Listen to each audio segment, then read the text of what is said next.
എല്ലാവർക്കും നമസ്കാരം. ഞാൻ റിയാസാണ്. അപ്പോൾ നമ്മുടെ പുതിയൊരു വീഡിയോയിലേക്ക് നിങ്ങൾക്ക് എല്ലാവർക്കും സ്വാഗതം. കഴിഞ്ഞ തവണ നമ്മൾ പറഞ്ഞത് യഹൂദ മതത്തിൽ ചെറിയൊരു ഇൻട്രോയാണ് പറഞ്ഞത്. അപ്പോൾ നമ്മൾ ഇത്തവണ പറയാൻ പോകുന്നത് കുറച്ചും കൂടി ഡീറ്റെയിൽ ആയിട്ടുള്ള കാര്യങ്ങളാണ്. നമ്മൾക്ക് ലോകത്തുള്ള ഒട്ടുമിക്കവാറും മതങ്ങളെക്കുറിച്ച് കാര്യങ്ങളെക്കുറിച്ചൊക്കെ അറിയാം. അപ്പോൾ പെട്ടെന്ന് ഒരു പിടിതരാത്തൊരു മതമാണ് യഹൂദ മതം. ഇതിൽ ക്രിസ്ത്യാനികൾക്കും മുസ്ലിങ്ങൾക്കും യഹൂദ മതത്തെക്കുറിച്ച് കൂടുതലായിട്ട് അറിയാൻ സാധിക്കും. നമ്മുടെ നാട്ടിൽ ചരിത്രം കാര്യമായിട്ട് ഇത് നോക്കാത്ത ആളുകളുണ്ടാവും. ഇപ്പം മതങ്ങളെക്കുറിച്ചുള്ള ചരിത്രം നോക്കാത്ത ഹിന്ദുമത വിശ്വാസികൾക്ക് ജൂത മതത്തെക്കുറിച്ചുള്ള അറിവുകൾ വളരെ പരിമിതമായിരിക്കും. അപ്പോൾ അതിനെക്കുറിച്ചുള്ള കാര്യങ്ങളാണ് നമ്മളിനി പറയാൻ പോകുന്നത്. നിങ്ങൾ ആദ്യമായിട്ടാണ് ഈ ചാനൽ കാണുന്നതെങ്കിൽ ചാനലൊന്ന് സബ്സ്ക്രൈബ് ചെയ്യുക. സബ്സ്ക്രൈബർ കൗണ്ട് കുറച്ച് കുറവാണ്. അപ്പോൾ നിങ്ങളുടെ പ്രോത്സാഹനം നമുക്ക് വീഡിയോ ചെയ്യാനുള്ള ഒരു എന്താ പറയുക, ഒരു ഇൻസ്പിറേഷൻ കൂടിയാണ്. അപ്പോൾ ഒന്ന് സബ്സ്ക്രൈബ് ചെയ്യേണ്ട കാര്യം നിങ്ങളൊന്ന് പരിഗണിക്കുക. നമുക്ക് ഡീറ്റെയിൽ ആയിട്ട് കാര്യങ്ങളിലോട്ട് കിടക്കാം. കഴിഞ്ഞ തവണ നമ്മൾ പറഞ്ഞിരുന്നു, കഴിഞ്ഞ വീഡിയോയിൽ നമ്മൾ പറഞ്ഞിരുന്നു, ലോകത്തിലെ ആദ്യത്തെ സംഘടിതമായ ഒരു ചട്ടക്കൂടുള്ള, അതായത് കറക്റ്റായിട്ട് നിയമാവലികളുള്ള ആദ്യത്തെ മതമാണ് യഹൂദ മതം അഥവാ ജൂതമതം. അതിനുശേഷം മാത്രമാണ് ക്രിസ്തു മതവും ഇസ്ലാം മതവും ഈ ലോകത്ത് വരുന്നത്. അപ്പോൾ ഇതിൽ ക്രിസ്ത്യാനികൾക്കും മുസ്ലിങ്ങൾക്കും ജൂതന്മാരെ കുറിച്ചുള്ള അറിവുകളുണ്ട്. എന്നിരുന്നാൽ പോലും ഡീറ്റെയിൽ ആയിട്ടുള്ള അറിവ് അവർക്കുമില്ല. അതേപോലെ തന്നെ ഹിന്ദുമത വിശ്വാസികളെയും കാര്യം അവർക്കും കണ്ടും കേട്ടുള്ള അറിവേ ഉണ്ടാവുള്ളൂ. അപ്പോൾ അതിൻ്റെ ഡീറ്റെയിൽസാണ് നമ്മൾ ഇന്ന് പറയാൻ പോകുന്നത്. അപ്പോൾ എല്ലാവർക്കും ഒരിക്കൽ കൂടി നമ്മുടെ പുതിയൊരു വീഡിയോയിലേക്ക് സ്വാഗതം. യഹൂദമതം കഴിഞ്ഞ തവണ നമ്മൾ പറഞ്ഞിരുന്നു. എബ്രഹാമിൻ്റെ കാലഘട്ടം പറഞ്ഞു, എബ്രഹാമിൻ്റെ പേരക്കുട്ടി യാക്കൂബിൻ്റെ കാലഘട്ടം പറഞ്ഞു, യാക്കൂബിൻ്റെ സന്തതി പരമ്പുകൾ ഈജിപ്തിൽ അടിമകളായ കാര്യം പറഞ്ഞു, മോശ പ്രവാചകൻ വന്ന് അവരെ കടൽ പിളർത്തി കരയുണ്ടാക്കി അതിലൂടെ ഇക്കരെ എത്തിച്ചതും, തുടർന്ന് അവർ 40 വർഷം മരുഭൂമികളിലൂടെ കറങ്ങി നടന്നതും, പിന്നീട് അവർക്ക് വേദം കിട്ടുന്നതെല്ലാം നമ്മൾ പറഞ്ഞിരുന്നു. അവരുടെ 10 കൽപ്പനകളും നമ്മൾ പറഞ്ഞിരുന്നു. അപ്പോൾ നമ്മൾ ഇനി പറയുന്നത് യഹൂദമതം അടിസ്ഥാനപരമായി പ്രപഞ്ച സൃഷ്ടാവായി കണക്കാക്കപ്പെടുന്ന ഒരു പ്രപഞ്ച സൃഷ്ടാവുണ്ടല്ലോ, അപ്പോൾ അത് ഏകനാണെന്നും ആ ഏക ദൈവത്തിലുള്ള വിശ്വാസം, ഇതാണ് യഹൂദമതത്തിന്റെ അടിത്തറ എന്ന് പറഞ്ഞാൽ. അപ്പൊ യഹൂദമതത്തിന്റെ അടിത്തറ എന്ന് പറഞ്ഞാൽ ഏകദൈവ വിശ്വാസത്തിലാണ് അവരുടെ അടിത്തറ. അപ്പോൾ വേറെ ഒന്നിലും വിശ്വസിക്കില്ല, ഏകദൈവത്തിൽ മാത്രം. പുരോഹിത വർഗത്തിൽ പോലും അവർ വിശ്വസിക്കില്ല, ഓവറായിട്ട് അവർ ഡിപ്പെൻഡ് ചെയ്യുകയുമില്ല. തോറയാണ് ഇവരുടെ വിശുദ്ധ ഗ്രന്ഥം. ഈ തോറയെ കുറിച്ചും കൂടി നമുക്കൊന്ന് നോക്കാം. എബ്രായ ബൈബിളിലെ ആദ്യത്തെ 5 പുസ്തകങ്ങളിൽ തോറയാണ് ജൂതമതത്തിന്റെ അടിസ്ഥാന ഒരു വേദഗ്രന്ഥമായി കണക്കാക്കപ്പെടുന്നത്. ഇനി ഇതിനൊരു ഉടമ്പടിയുണ്ട്. മുസ്ലിങ്ങൾ ഇതിനെ ഷഹാദ എന്ന് പറയും. യഹൂദന്മാർക്കുണ്ട്, ഒരു ഉടമ്പടിയിലുണ്ട് അവർക്ക്. യഹൂദന്മാർ ദൈവവുമായി ഒരു ഉടമ്പടി ബന്ധത്തിൽ അവർ വിശ്വസിക്കുന്നുണ്ട്. ദൈവവും ഇസ്രായേലിയരും, അതായത് ജൂതന്മാരും തമ്മിലുള്ള പരസ്പര ഒരു കടമകളുടെ ഒരു വാഗ്ദാനം ആണ് ഈ ഒരു ഉടമ്പടിയായിട്ട് കണക്കാക്കപ്പെടുന്നത്. ഇനി ഇതിന്റെ ചരിത്രത്തിലോട്ട് വരികയാണെങ്കിൽ യഹൂദമതത്തിന്റെ ചരിത്രം ഈ ഗോത്രപിതാക്കന്മാരായ എബ്രഹാം, ഇസഹാക്ക്, യാക്കോബ് എന്നിവർ മുതൽ പ്രവാസത്തിലുള്ള വരെയുള്ള ഒരു ജൂത ജനതയുടെ കുറെ അനുഭവങ്ങളും കൂടിയാണ് യഹൂദമതത്തിന്റെ ചരിത്രം എന്ന് പറയുന്നത്. ഇനി യഹൂദരുടെ ആചാരങ്ങളിലോട്ട് പോവുകയാണെങ്കിൽ ജൂത ആചാരങ്ങളിൽ മെയിൻ ആയിട്ടുള്ളത് ഷാബത്താണ്. ആഴ്ച തോറും ഓരോ ശനിയാഴ്ചയുമാണ് വെള്ളിയാഴ്ച വൈകുന്നേരം സ്റ്റാർട്ട് ചെയ്യുന്നത്. റോഷ് ഷഹാന, അതായത് ജൂതന്മാരുടെ പുതുവത്സരം ഉണ്ട്. അത് ഇപ്പോൾ നമുക്കുണ്ടല്ലോ, മലയാളത്തിൽ പുതുവത്സരമുണ്ട്, മുസ്ലിങ്ങൾക്ക് അങ്ങനെ വലിയ പുതുവത്സരമൊന്നുമില്ല കേട്ടോ. അപ്പോൾ ഇവർക്കൊരു പുതുവത്സര ആഘോഷമുണ്ട്, റോഷ് ഷഹാന എന്ന് പറഞ്ഞിട്ട്, റോഷ് ഹഷാന, നമുക്ക് സ്പെല്ലിംഗ് അടക്കം മാറിപ്പോകും കേട്ടോ. അത് ജൂത പുതുവത്സരമാണ്. പോരാത്തതിന് പെസഹ, ഈജിപ്തിൽ നിന്നും ഇവർ പുറപ്പെട്ട ആ ഒരു പുറപ്പാട് ആഘോഷിക്കുന്ന ഒരു ചടങ്ങുണ്ട്. തുടങ്ങിയ നിരവധി ആചാരങ്ങളും ഉത്സവങ്ങളും ഇതിൽ ഉണ്ട്. അത് ഇവർക്ക് ആചരിക്കുകയും ചെയ്യണം കേട്ടോ. ഇതിൽ വിട്ടുവീഴ്ചയും കാര്യങ്ങളൊന്നുമില്ല. ഇനി യഹൂദമതം ഏതെല്ലാം മതത്തിന് സ്വാധീനം നൽകിയിട്ടുണ്ടെന്ന് നമുക്ക് നോക്കാം. ക്രിസ്തു മതം, ഇസ്ലാം, ഇങ്ങനെയുള്ള എബ്രഹാം മതങ്ങളിലെ ഫസ്റ്റ് മതമായിട്ടാണ് യഹൂദമതം കണക്കാക്കപ്പെടുന്നത്. എബ്രഹാമിക് റിലീജിയൻസ് എന്ന് പറയും. അതായത് 3 മതങ്ങളാണ് എബ്രഹാമിന്റെ പരമ്പരയിൽ നിന്നുള്ള മതങ്ങളായിട്ട് കണക്കാക്കപ്പെടുന്നത്. 1 ജൂതമതമാണ്, 2 ക്രിസ്ത്യാനിറ്റിയാണ്, 3 ഇസ്ലാമാണ്. ഇനി ഇതിൽ ബ്രാഞ്ചസ് ഉണ്ട്. ഈ ജൂതായിസത്തിന് ഓരോ ബ്രാഞ്ചസ് ഉണ്ട്. നമുക്ക് അതും കൂടി ഒന്ന് പരിശോധിക്കാം. ഓർത്തഡോക്സ് ജൂതമതം എന്ന് പറയും. അതായത് ജൂത നിയമങ്ങളും പാരമ്പര്യങ്ങളും കർശനമായി പാലിക്കുന്ന അതായത് പലപ്പോഴായിട്ട് പരമ്പരാഗത ശൈലി ഇപ്പോഴും നിലനിർത്തി പോരുന്ന ഒരു വിഭാഗമാണ് ഓർത്തഡോക്സ് ജൂതമതം. അത് നമ്മുടെ ക്രിസ്ത്യാനിറ്റിയിലും ഇസ്ലാമിലുണ്ട് ഓർത്തഡോക്സ് ആയിട്ടുള്ള ആൾക്കാരുണ്ട്. അവർ യാതൊരു വിട്ടുവീഴ്ചയ്ക്ക് അവർ തയ്യാറാവില്ല. പാരമ്പര്യമായി തുടർന്നു പോരുന്ന ആചാരങ്ങൾ വീണ്ടും അതേപടി തന്നെ തുടർന്നു പോരും. അതിന് ദേശം, ഭാഷ ഇതൊന്നും വ്യത്യാസമില്ല. അവർ ഏത് നാട്ടിൽ ചെല്ലുന്നോ അവർ അതേപടി തന്നെ ഫോളോ ചെയ്യും. പക്ഷേ ക്രിസ്ത്യാനിറ്റിയിൽ വ്യത്യാസമുണ്ടെന്ന് നമുക്കറിയാലോ. കാരണം നമ്മൾ ഒരു രാജ്യത്ത് വരുമ്പോൾ, ഇന്ത്യയിൽ വരുമ്പോൾ അതുമായി ബന്ധപ്പെട്ട് തന്നെ അവരത് ഫോളോ ചെയ്യും. നമ്മുടെ ആചാരങ്ങൾ കുറച്ചൊക്കെ നമുക്ക് പള്ളിയുടെ മുന്നിലിരിക്കുന്ന വിളക്കൊക്കെ നമ്മൾ കണ്ടിട്ടുണ്ടല്ലോ, കൽവിളക്കുകളൊക്കെ കണ്ടിട്ടുണ്ടല്ലോ. അതൊക്കെ നമ്മുടെ ഇന്ത്യൻ സംസ്കാരത്തിൽ നിന്നും ഉൾക്കൊണ്ടിട്ടുള്ളതാണ്. ജൂതന്മാർക്ക് ആ പരിപാടിയൊന്നുമില്ല. അവർ നമ്മുടെ വിളക്കിൽ, സിനഗോഗിൽ നിന്ന് വിളക്കിൽ വരെ അവർ കഴിയുമെങ്കിൽ ഒലിവെണ്ണ ഉപയോഗിച്ചിട്ടാണ് അവർ തിരി കത്തിച്ചിരുന്നത്. അത് കിട്ടാത്ത പക്ഷം മാത്രമാണ് അവർ എള്ളെണ്ണയിലോട്ട് പോയിക്കൊണ്ടിരുന്നത്.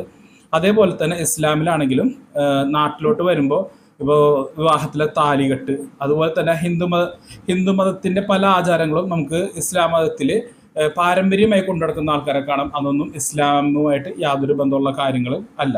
കാരണം അതൊക്കെ ഒരു നാട്ടിൽ വരുമ്പോൾ അവർ ഫോളോ ചെയ്യുന്ന കാര്യങ്ങളാണ്. പക്ഷേ ജൂതായുസത്തിന് ആ ഒരു കാര്യം അവർ ബാധകമല്ല. അത് നമ്മുടെ നാട്ടിൽ ഉള്ള ജൂതന്മാരുടെ പണ്ടത്തെ സിസ്റ്റങ്ങൾ എടുത്ത് നോക്കിയാൽ തന്നെ അറിയാം, മാക്സിമം അവർ അവരുടെ ആചാരങ്ങളായിട്ട് തന്നെ കൊണ്ടു നടന്നിട്ടുണ്ട്.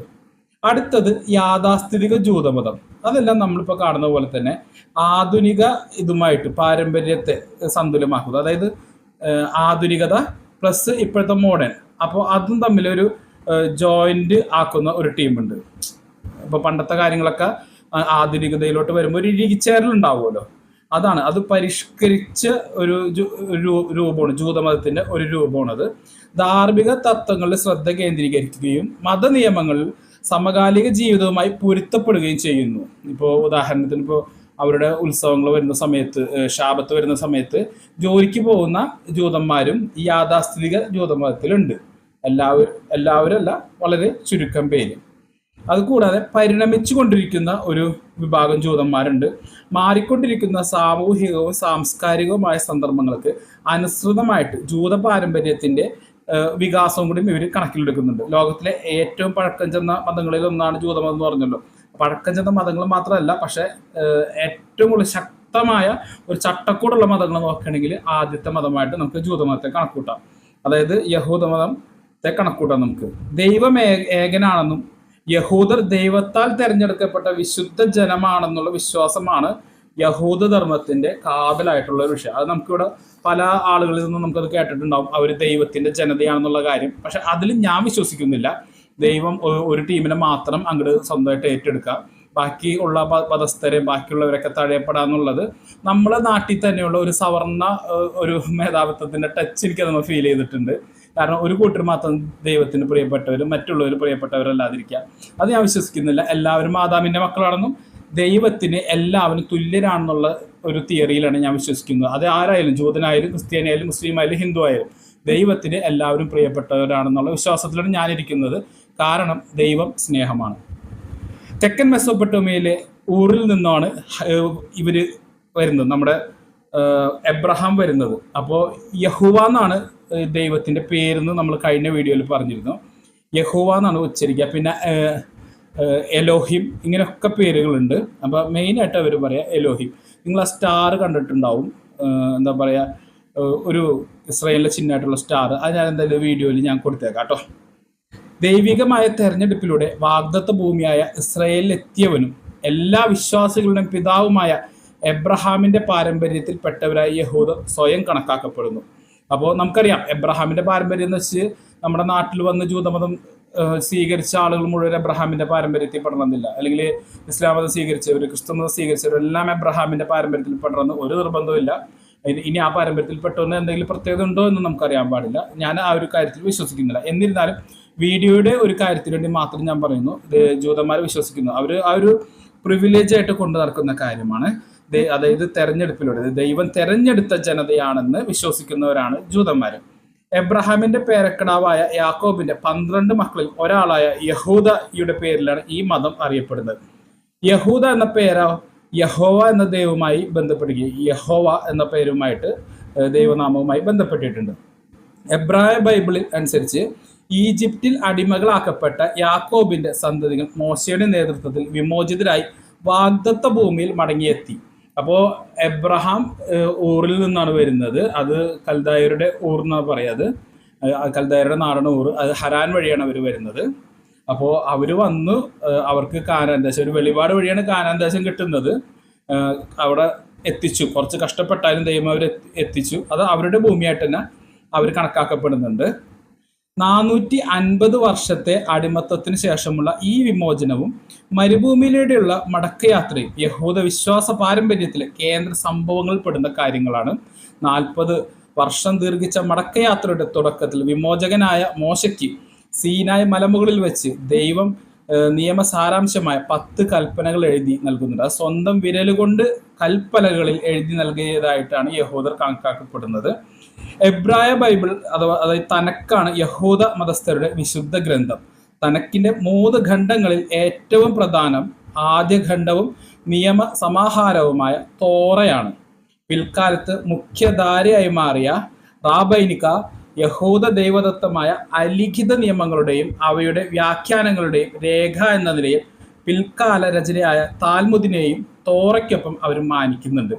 അപ്പോൾ പിൽക്കാലത്ത് വന്ന താൽമുദിനെയും അവർ റെസ്പെക്ട് ചെയ്യുന്നുണ്ട്. എന്നിരുന്നാൽ പോലും പ്രത്യേകത ഒരു കൽപ്പിച്ചു കൊടുക്കുന്നു എന്ന് വെച്ച് കഴിഞ്ഞാൽ തോറയ്ക്ക് തന്നെയാണ് ഒരു പ്രത്യേകത കൽപ്പിച്ചു കൊടുക്കുന്നത്.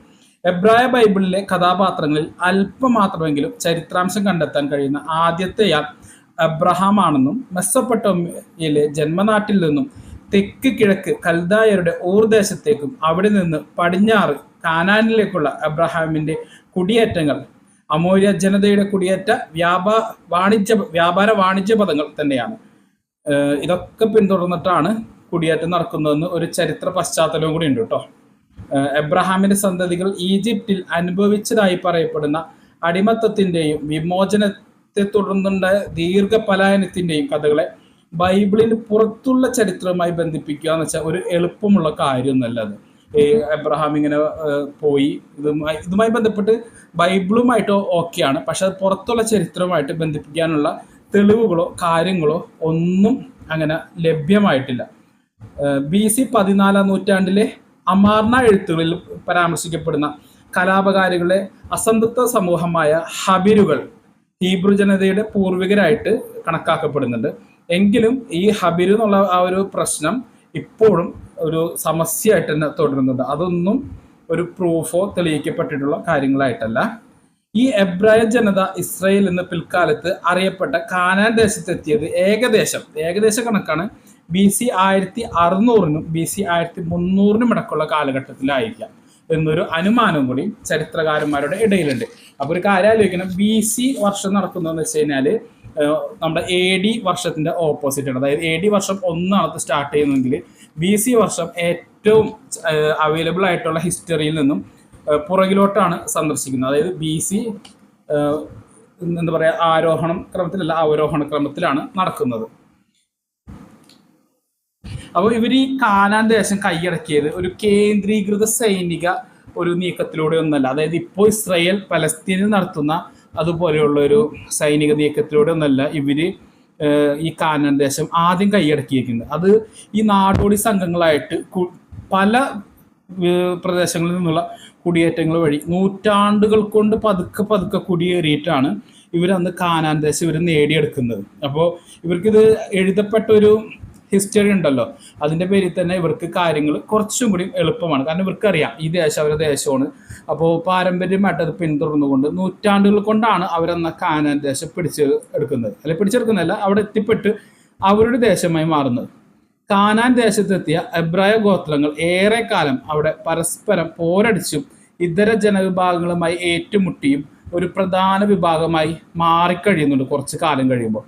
ഈ താരതമ്യേനയുള്ള ഈ അരാജകത്തിന്റെ നാളുകളിൽ ന്യായാധിപന്മാർ എന്നറിയപ്പെട്ട ഗോത്രവീരന്മാരാണ് ഇവരെ നയിച്ചിരുന്നത്. ഓത്നിയേൽ മുതൽ സാംസൺ വരെയുള്ള 12 ഗോത്രാധിപന്മാരുടെ കഥ പറയുന്ന എബ്രായ ബൈബിളിലെ ന്യായാധിപന്മാരുടെ പുസ്തകത്തിന്റെ പശ്ചാത്തലം തന്നെ ഈ ഒരു കാലഘട്ടമാണ്.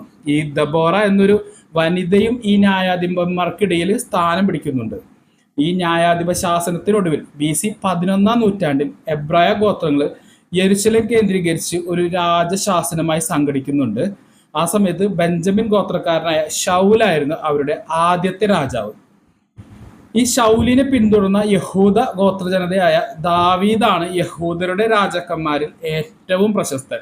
ബൈബിളിന്റെ ഭാഗമായ സങ്കീർത്തന പുസ്തകത്തിലെ പ്രാർത്ഥനാ ഗീതങ്ങളിൽ പലതും അറിയപ്പെടുന്നത് അദ്ദേഹത്തിന്റെ പേരിലാണ്.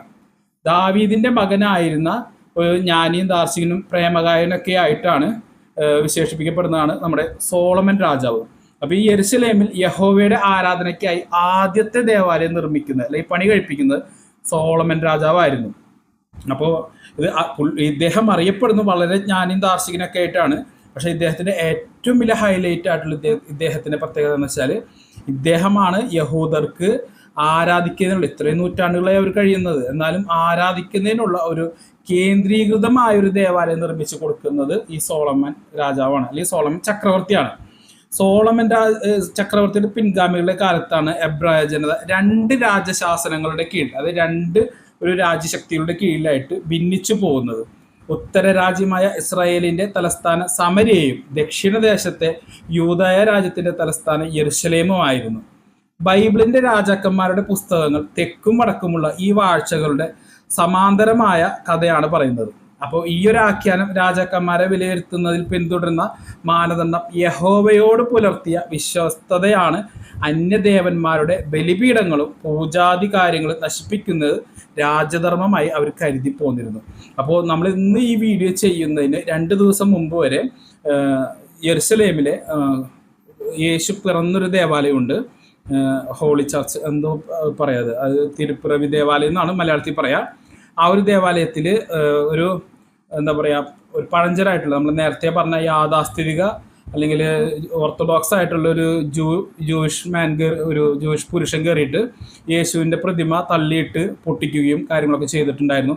അപ്പോൾ ആ സമയത്ത് അദ്ദേഹം വിളിച്ച് പറയുന്നുണ്ടായിരുന്നു, ഇപ്പോൾ നിങ്ങളുടെ പഴയ നിയമം അനുസരിച്ച് നിങ്ങൾ വിഗ്രഹത്തെ ആരാധിക്കാൻ പാടില്ല എന്ന് പറഞ്ഞാണ് അദ്ദേഹം തള്ളി ഇട്ട് പൊട്ടിക്കുന്നത്. ഞാൻ അതിൻ്റെ ലിങ്കും കൂടി ഞാൻ ഇതിൻ്റെ ഒപ്പം ഞാൻ കൊടുത്തേക്കാം കേട്ടോ. അപ്പോൾ ഇതിൽ തന്നെ പറയുന്നുണ്ട്, ഈ ഒരു കാലഘട്ടത്തിൽ തന്നെ രാജധർമ്മമായിട്ടാണ് ഇവർ കണക്കാക്കുന്നത്. ഈ അന്യദേവന്മാരുടെ ബലിപീഠം പൂജാധികാരങ്ങളൊക്കെ നശിപ്പിക്കുന്നത് രാജധർമ്മമായിട്ടാണ് കണക്കാക്കപ്പെടുന്നത്. ഈ മുഖ്യ ധാർമ്മികതയെ പിന്തുണയ്ക്കുകയും അന്യദേവാരാധനയെ നിരുത്സാഹപ്പെടുത്തുകയും ചെയ്ത രാജാക്കന്മാർ നല്ലവരും അല്ലാത്തവർ അധമന്മാരുമായിട്ടാണ് ഇവർ കണക്കാക്കപ്പെടുന്നത്. ഇവരുടെ ചരിത്രത്തിൽ തന്നെ ആ രാജാക്കന്മാരെ അങ്ങനെയാണ് ഇവർ കാണിച്ചു തരുന്നത് നമുക്ക്. ചെറിയ ജനതയായ എബ്രായർക്ക് തെക്കും വടക്കുമുള്ള വലിയ സാമ്രാജ്യങ്ങളുടെ മത്സരങ്ങൾക്കിടയിൽ സ്വന്തം ദേശീയ സ്വാതന്ത്ര്യം ഏറെക്കാലമൊന്നും നിലനിർത്താനായിട്ടില്ല. തെക്ക് ഈജിപ്തും വടക്ക് അസീറിയയും ബാബിലോണും അവർക്ക് ഭീഷണിയായിട്ട് എക്കാലവും ഉണ്ടായിരുന്നു. സമരിയ കേന്ദ്രമായിട്ടുള്ള യഹൂദരുടെ ഉത്തര രാജ്യം BC 721-22 കാലഘട്ടങ്ങളിൽ അസീരിയയ്ക്ക് കീഴ്പ്പെട്ട് ചരിത്രത്തിൽ നിന്ന് തന്നെ അപ്രത്യക്ഷമാവുന്നുണ്ട്. ഇപ്പോൾ തന്നെ നിങ്ങൾ ഡേറ്റ് ശ്രദ്ധിച്ചോളൂ, BC 721-22. അപ്പോൾ നമ്മൾ നേരത്തെ പറഞ്ഞത് 1600 to 1300. അപ്പോൾ തന്നെ നിങ്ങൾക്ക് മനസ്സിലാവില്ല, 1600 നിന്ന് കീഴ്പോട്ട് 1600, 1500, 1400 ഇങ്ങനെ താഴോട്ടാണ് BC വർഷങ്ങൾ വരുന്നത് കേട്ടോ. അപ്പോൾ BC 721-722 കാലങ്ങളിൽ അസീരിയയ്ക്ക് കീഴ്പ്പെട്ട് ആ ഒരു സിറ്റി തന്നെ ചരിത്രത്തിൽ നിന്ന് അപ്രത്യക്ഷമാവുന്നുണ്ട്. ഒരു നൂറ്റാണ്ടിലേറെ കാലം കൂടി ആ ഒരു പരിമിതമായ സ്വാതന്ത്ര്യം നിലനിർത്താനായി യൂദായിലെ ജനങ്ങൾക്ക് അല്ലെങ്കിൽ യൂദായിലെ രാജഭരണത്തിന് സാധിക്കുന്നുണ്ട്. എന്നാലും അവരുടെ ചരിത്രവും ഏകദേശം ഒരു ദുരന്തപൂർണമായൊരു ചരിത്രമൊക്കെ ആയിരുന്നു കേട്ടോ. എബ്രായ ധാർമ്മികതയുടെ മുഖ്യ ഘടകങ്ങളിലൊന്ന് അതിലെ പ്രവചന പാരമ്പര്യമായിരുന്നു. മതപരവും രാഷ്ട്രീയപരവുമായ ശൈഥില്യത്തിന്റെ ഈ ഒരു കാലഘട്ടത്തിൽ യഹൂദന്മാർക്കിടയിൽ പ്രവാചകന്മാരുടെ ഒരു ദീർഘ പരമ്പര തന്നെ പ്രത്യക്ഷപ്പെടുന്നുണ്ട്. ഏശയ്യ, ജെറമിയ, എസക്കിയൽ എന്നിങ്ങനെ 3 വലിയ പ്രവാചകരുടെയും 12 ചെറിയ പ്രവാചകന്മാരുടെയും അരുൾപ്പാടുകൾ, എന്താ പറയുക, ഒരു ഗ്രന്ഥങ്ങൾ. ഇവർക്ക് കിട്ടുന്ന ഇതുണ്ടല്ലോ, മുസ്ലിംസ് വഹി എന്ന് പറയും, അല്ലെങ്കിൽ അരുളപ്പാട് കിട്ടിയെന്നൊക്കെ പറയില്ലേ, ഇപ്പോൾ വെളിപാട്. അപ്പോൾ അതിൻ്റെ ഒരു ഗ്രന്ഥമായിട്ട് എബ്രായ ബൈബിളിൻ്റെ ഭാഗമാണ് അത്. ആ ഒരു അരുൾപ്പാടുകളും എബ്രായ ബൈബിളിൻ്റെ ഭാഗമായി മാറിയിട്ടുണ്ട്. അപ്പോൾ അവരൊക്കെ പറയുന്നത് ഏക കാര്യമാണ്, കർത്താവിൻ്റെ അരുൾപ്പാട് എനിക്കുണ്ടായിരിക്കുന്നു എന്ന അവതരണ വാക്യമാണ് അവരിൽ മിക്കവരും ഉപയോഗിച്ചത്. അവർ പല ആളുകളും വ്യത്യസ്ത ദേശക്കാരായിരുന്നു കേട്ടോ, വിവിധ ജീവിത സാഹചര്യങ്ങളിൽ നിന്നുള്ളവരുമായിരുന്നു. കേവലം ആട്ടിടയനായ ആമോസും ഒരു പ്രമുഖ പ്രവാചകന്മാരിൽ ഒരാളായിരുന്നു. ദൈവാരാധന രാജശാസനത്തിന്റെ ഇരിപ്പിടമായ യെരുശലേം കേന്ദ്രമാക്കി ചിട്ടപ്പെടുത്തിയിരുന്നെങ്കിലും യഹോവയ്ക്ക് പുറമെയുള്ള ദൈവങ്ങളുടെ ആരാധന ഈ ഒരു വിശ്വാസ വ്യവസ്ഥയുമായി മത്സരിച്ചിരുന്നു. അപ്പോൾ നമ്മുടെ ഈ നാട്ടിലൊക്കെ ഉള്ള പോലെ തന്നെ ഒരു വിശ്വാസത്തിന് തൊട്ടപ്പുറപ്പുറമൊക്കെ വേറെ വിശ്വാസങ്ങൾ ഉണ്ടാവുമല്ലോ, അല്ലെങ്കിൽ ആ ഒരു വിശ്വാസത്തിനുള്ളിൽ തന്നെ വേറെ വിശ്വാസങ്ങൾ ഉടലുണ്ട്. ഇപ്പോൾ ഇസ്ലാമിൽ തന്നെ പലവിധ വിഭാഗങ്ങളുണ്ട്, ക്രിസ്ത്യാനിറ്റിയിൽ പലവിധ വിഭാഗങ്ങളുണ്ട്. അതേപോലെ ജൂതന്മാർക്കിടയിലും പലവിധ ആളുകൾ വന്നു പോയിക്കൊണ്ടിരുന്നിരുന്നു കേട്ടോ. ഈ മത്സരത്തിൽ പ്രവാചകന്മാർ പൊതുവെ യഹോവ പക്ഷത്തെയാണ് പിന്തുണച്ചിരുന്നത്. അപ്പോൾ എന്താ പറയുക, ദൈവത്തെ മാത്രം ആരാധിക്കാൻ പാടുള്ളൂ എന്നുള്ള കോൺസെപ്റ്റുമായിട്ടാണ് പ്രവാചകന്മാർ മിക്കവരും വന്നിരുന്നത്. ഇതര ദൈവങ്ങളുടെ ആരാധനയെയും യെരുശലേമിന് പുറത്തുള്ള യഹോവ ആരാധനയെയും തന്നെ അവർ എതിർത്തിരുന്നു. അപ്പോൾ അവിടെ തന്നെ വേണമെന്നുള്ള രീതിയിലായിരുന്നു അവർ. അന്യ ദൈവങ്ങൾ അവർക്ക് യഹോവയുമായുള്ള താരതമ്യത്തിൽ ബലഹീനരായ അധർമ്മ ശക്തികളോ ദുഷ്ടരൂപികളോ എന്താ പറയുക വെള്ളരിത്തോട്ടത്തിലെ നോക്കുകുത്തികളെ പോലുള്ള നിർജീവ മൂർത്തികളോ ആയിട്ടാണ് അവർ കണക്കാക്കിയിരുന്നത്. അന്യദേവന്മാരായിട്ട് അവർക്ക് യാതൊരു ബന്ധവും ഇല്ല. അപ്പോൾ അന്യദൈവങ്ങൾ അവർ കണക്കാക്കിയിരുന്നത് അധമശക്തികളും ദുഷ്ടരൂപികളും വെള്ളരിത്തോട്ടത്തിലെ നോക്കുകുത്തികൾക്ക് കൊടുക്കുന്ന സ്ഥാനം മാത്രമേ മറ്റൊരു ദൈവങ്ങൾക്ക് യഹോവയെ വിശ്വസിക്കുന്ന ജൂതന്മാർ നൽകിയിരുന്നുള്ളൂ. പ്രവാചകന്മാർ യഹോവയെ സർവശക്തനും വിശ്വസ്തരെ അനുഗ്രഹങ്ങൾ നൽകി സംരക്ഷിക്കുകയും അവിശ്വസ്തരെ കഠിനമായി ശിക്ഷിക്കുകയും ചെയ്യുന്ന നീതിമാനുമായിട്ടാണ് കണ്ടിരുന്നത്. നമ്മുടെ നാട്ടിലുള്ള മതങ്ങൾ ഉള്ള കാണുന്നത് പോലെ തന്നെ. അതിലിപ്പോൾ ഒരു മതവും പുറകിലല്ല, എല്ലാ മതവും അങ്ങനെ തന്നെയാണ് കാണുന്നത്. മരണാനന്തര ജീവിതത്തെ സംബന്ധിച്ച് വ്യക്തമായ ചിത്രം യഹൂദ ഒരു ധർമ്മത്തിൽ അതേവരെ രൂപപ്പെട്ടിട്ടുണ്ടായിരുന്നില്ല. അപ്പോൾ ദൈവികമായ ശിക്ഷാ സമ്മാനങ്ങൾക്ക് ഒരു മാനം കൽപ്പിക്കപ്പെട്ടിരുന്നു. രാഷ്ട്രീയമായ ദുരിതങ്ങളും പ്രകൃതിക്ഷോഭങ്ങളും മറ്റും ജനങ്ങളുടെ അവിശ്വാസത്തിനുള്ള ദൈവിക ശിക്ഷകളായും സമാധാനവും സന്താനഭാഗ്യവും സമ്പദ് സമൃദ്ധിയും ആയുരാരോഗ്യങ്ങളും വിശ്വസ്തതയ്ക്കുള്ള ദൈവിക സമ്മാനങ്ങളുമായി വിലയിരുത്തപ്പെട്ടിട്ടുണ്ട്. അപ്പോൾ എന്തെങ്കിലും ദുരിതം വന്നാൽ അതെല്ലാം ദൈവത്തെ നിഷേധിച്ചതുകൊണ്ടാണെന്നും നമുക്ക് എന്തെങ്കിലും ഭാഗ്യം വന്നാൽ അതെല്ലാം അവരുടെ ഒരു ഭക്തിമാർഗം, ഒരു ഭക്തിയുടെ ഒരു ശക്തിയാണെന്നുമാണ് അവർ വിശ്വസിച്ച് പോരുന്നത്. ഇതേ ഒരു ടോക്ക് നമുക്ക് ഇപ്പോഴത്തെ ഇസ്രായേൽ പലസ്തീൻ വിഷയത്തിൽ കാണാം. യാഥാസ്ഥിതിക ജൂതന്മാർ ഇസ്രായേൽ എന്ന നേഷനെ തന്നെ അവർ തള്ളിപ്പറയുന്നുണ്ട്. അവർ പറയുന്നതെന്ന് വെച്ച് കഴിഞ്ഞാൽ ദൈവം വിധിച്ചതാണ് ഇസ്രായേലികൾ ഇപ്പോൾ അനുഭവിക്കുന്നത്. അവർ നന്നാവണമെങ്കിൽ, അതായത് ഇസ്രായേലികൾ രക്ഷപ്പെടണമെങ്കിൽ അവരൊരു പ്രവാചകനെ കാത്തിരിക്കുന്നുണ്ട്. അപ്പോൾ ആ ഒരു പ്രവാചകൻ വരുമ്പോൾ അവരെ ഇതിൽ നിന്ന് മോചിപ്പിക്കും. അന്ന് ആ ഒരു പ്രവാചകൻ ഇസ്രായേൽ രാഷ്ട്രം സ്ഥാപിക്കും എന്നാണ് യാഥാസ്ഥിതിക ജൂതന്മാരുടെ വിശ്വാസം. ആ ഒരു വിശ്വാസം ഉള്ളതിൻ്റെ പേരിലാണ് യാഥാസ്ഥിതിക ജൂതന്മാർ ഒരു ജൂതരാഷ്ട്രമായ ഇസ്രായേലിനെ പോലും അവർ തള്ളിപ്പറയാൻ ഇടയാക്കുന്നത്. അപ്പോൾ നമുക്ക് അതിൽ നിന്ന് തന്നെ ഇവരുടെ ഒരു എന്താ പറയുക, ഒരു ഭക്തിയുടെ ഒരു ശക്തി, അല്ലെങ്കിൽ ആ ഒരു വിശ്വാസത്തോടുള്ള ഒരു പ്രതിപത്തി നമുക്ക് ഇതിൽ നിന്ന് തന്നെ നമുക്ക് മനസ്സിലാക്കാൻ സാധിക്കും. യഹോവയോടുള്ള പ്രതിബദ്ധതയ്ക്ക് എന്ന പോലെ തന്നെ വ്യക്തിപരമായ ഒരു നീതിനിഷ്ഠ കാര്യങ്ങളൊക്കെ, ഒരു സാമൂഹിക സമത്വം, പ്രവാചക പാരമ്പര്യം, ഇതിനൊക്കെ പ്രാധാന്യം കൽപ്പിച്ചിരുന്നു കേട്ടോ ഇവര്. പരദേശികളുടെയും അനാഥരുടെയും വിധവകളുടെയും കണ്ണുനീരിന് പ്രതികാരം ചെയ്യുന്ന കാരുണ്യവാനായ ദൈവത്തെ അവർ കണ്ടിട്ടുണ്ട്. അപ്പോൾ ദൈവം പ്രതികാരം ചെയ്യും. അത് ഇത്രയും കാര്യങ്ങൾക്കാണ്. ഇപ്പൊ അനാഥര്, വിധവകള്, ഇവരുടെ കണ്ണുനീരിന്, ഇപ്പോൾ ഇതിനൊക്കെ ദൈവം പ്രതികാരം ചെയ്യുമെന്ന് ഇവർ വിശ്വസിക്കുന്നുണ്ട്. അപ്പോൾ നമ്മൾ ഇന്നത്തെ എപ്പിസോഡിൽ നമ്മൾ ഇത്രയും കാര്യങ്ങളാണ് സംസാരിക്കുന്നത്. അപ്പോൾ അടുത്ത എപ്പിസോഡ് വരുന്നതെന്ന് വെച്ച് കഴിഞ്ഞാൽ അവിടുത്തെ ജോസിയ എന്നൊരു ഭരണാധികാരികളെ പറ്റിയാണ് നമ്മൾ സംസാരിക്കുന്നത്. യൂദായ ദേശത്തിൻ്റെ പതനത്തിന് ശേഷം ഏകദേശം ഒരു 10 പതിറ്റാണ്ടുകൾ മാത്രം ബാക്കിയുള്ള സമയത്ത് 3 ദശകക്കാലം 30 വർഷത്തോളം അവിടെ രാജാവായിരുന്ന ജോസിയയെ കുറിച്ചാണ് അടുത്ത എപ്പിസോഡിൽ നമ്മൾ സംസാരിക്കുന്നത് കേട്ടോ. അപ്പോൾ ചരിത്രം ഇഷ്ടമുള്ളവർ നമ്മുടെ വീഡിയോ ലൈക്ക് ചെയ്യാം, ഇതുപോലെ ഇഷ്ടമുള്ള ആളുകൾക്ക് ഷെയർ ചെയ്ത് കൊടുക്കാം. അപ്പോൾ ഇത്ര നേരം വീഡിയോ കണ്ട എല്ലാവർക്കും നന്ദി. അപ്പോൾ ഇതിൻ്റെ അടുത്ത എപ്പിസോഡുമായി അടുത്തൊരു വീഡിയോയിൽ കാണാമെന്ന ശുഭപ്രതീക്ഷയോടെ ഇത്ര നേരം വീഡിയോ കണ്ട എല്ലാവർക്കും ഒരിക്കൽ കൂടി നന്ദി പറഞ്ഞുകൊണ്ട് താങ്ക്സ് ഫോർ വാച്ചിങ്.